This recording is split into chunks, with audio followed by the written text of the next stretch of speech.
করিম যখন দেখে রহিম প্রাডোতে করে ঘুরে বেড়াচ্ছে, তথাকথিত জুলাই আগস্টের আন্দোলনে দুই একটি সোশ্যাল মিডিয়ায় এসে রাজুতে আসুন, চলে আসুন এই বলে আপনাদের মাধ্যমে মিডিয়া ফোকাস করে সে এখন হাজার কোটি টাকার মালিক বনে গেছে।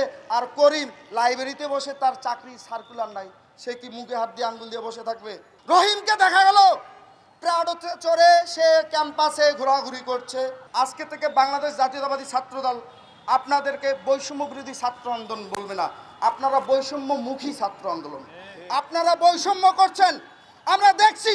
ও রহিম ও করিম একই সাথে একই হলে এক রুমে থেকে লাইব্রেরিতে এসে পড়াশোনা করত, দেশ নিয়ে ভাবতো, পরিবার পরিজন নিয়ে ভাবতো, তার ক্যারিয়ার নিয়ে ভাবতো।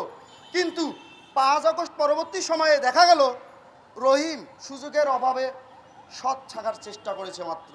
রহিমকে দেখা গেল প্রাডোতে চড়ে সে ক্যাম্পাসে ঘোরাঘুরি করছে, বিভিন্ন মন্ত্রণালয়ে পোস্টিং বদলি করছে, বদলি বাণিজ্য করছে। কিন্তু করিম এখনও সেই লাইব্রেরিতে পড়াশোনা করছে।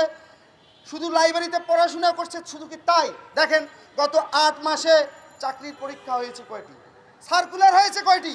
এই ঢাকা বিশ্ববিদ্যালয় ক্যাম্পাসে আমরা যারা ছাত্র রাজনীতি করি, তাদের ঐকান্তিক ইচ্ছা আছে জন্যই আমরা এখানে সচেতন মনে অবচেতন মনে ছাত্র রাজনীতি করি। কিন্তু এখানে তো সবাই ছাত্র রাজনীতি করবে না, কেউ পড়াশোনা করবে, তার ক্যারিয়ার গঠন করে, তার পাড়া প্রতিবেশী সহ তার পরিবার পরিজনকে নিয়ে সুখে থাকবে।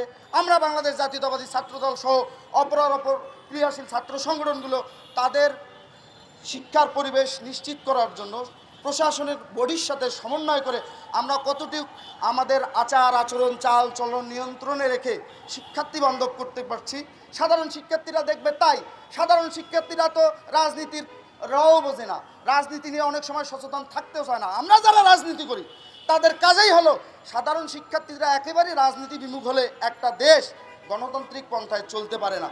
তারা রাজনৈতিক সচেতনতা বৃদ্ধি হলে দেশের অর্থনীতি, সমাজনীতি, রাজনীতি কিভাবে চললে বাংলাদেশ বিশ্বের দরবারে একটি গণতান্ত্রিক রাষ্ট্র হিসেবে প্রতিষ্ঠিত হয়, আমরা সেই দিকে তাদেরকে সোচ্চারাবো। আমরা লিফলেট বিতরণ করব, তাদের সাথে আড্ডা হবে, গান গল্প সব দিয়ে তাদেরকে বোঝাতে সক্ষম হব। কিন্তু ওই করিম যখন দেখে রহিম প্রাডোতে করে ঘুরে বেড়াচ্ছে, তথাকথিত জুলাই আগস্টের আন্দোলনে দুই একটি সোশ্যাল মিডিয়ায় এসে রাজুতে আসুন, চলে আসুন এই বলে আপনাদের মাধ্যমে মিডিয়া ফোকাস করে সে এখন হাজার কোটি টাকার মালিক বনে গেছে। আর করিম লাইব্রেরিতে বসে, তার চাকরির সার্কুলার নাই, সে কি মুখে হাত দিয়ে আঙ্গুল দিয়ে বসে থাকবে? আমরা করিমদের সাথে আছি। করিমরাই এ দেশের প্রকৃত সাধারণ শিক্ষার্থী। আর সাধারণ শিক্ষার্থীর লেবাস ধারণ করে এই বৈষম্য বিরোধী ছাত্র আন্দোলনের অধিকাংশ নেতাকর্মী সমর্থক আজকে নষ্ট হয়ে গেছে। তাদেরকে এজন্যই আজকের এই মানববন্ধনের স্থল থেকে আমি বলি, তারা বৈষম্য বিরোধী ছাত্র আন্দোলনের সেই ব্যানারকে এখন ধারণ করে না, তারা বৈষম্যমুখী ছাত্র আন্দোলন, তারা বৈষম্যের পক্ষে এখন আন্দোলন সংগ্রাম করছে। আপনারা দেখেন, প্রাইম এশিয়া ইউনিভার্সিটিতে প্রকাশ্যে সিসিটিভি ক্যামেরা আপনার মেইন স্ট্রিম মিডিয়া অনেকে প্রকাশ করেছেন, সেখানে হত্যাকাণ্ডটি কীভাবে হয়েছে। কিন্তু বৈষম্য বিরোধী ছাত্র আন্দোলন মনে হয় এখনও আছে, আনাচে কানাচে ঘুরে বেড়াচ্ছে। তারা কালকে একটি সংবাদ সম্মেলন করছে, সেই সম্মেলনে একজন বলল আপনাদের মাধ্যমেই সে মিডিয়া ফোকাস হয়েছে, পপুলারিটি পেয়েছে, মানুষজন তারে চেনে জানে। মানুষজন তারে চেনে জানে জন্যে সে যাই বলবে মানুষ তাই গ্রহণ করবে। তাহলে সে বোকা, সে ভুল, সে হচ্ছে নষ্ট রাজনীতির যে চর্চা, সেই চর্চাকে প্রকম্পিত করতে চায়। তিনি কি বললেন যে ছাত্রদল নাকি তাদের বৈষম্য বিরোধী ব্যানারকে কলঙ্কিত করছে। আরে ভাই, কি কলঙ্কিত করব? আমাদের রক্ত গরম হয়। আমি ইতিমধ্যেই বলেছি, আমরা বাংলা সিনেমা সাবানা না, 2.5 ঘন্টা কষ্ট করে একটা সিনেমা শেষ সময়ে গিয়ে আমরা ক্ষমা করে দেব।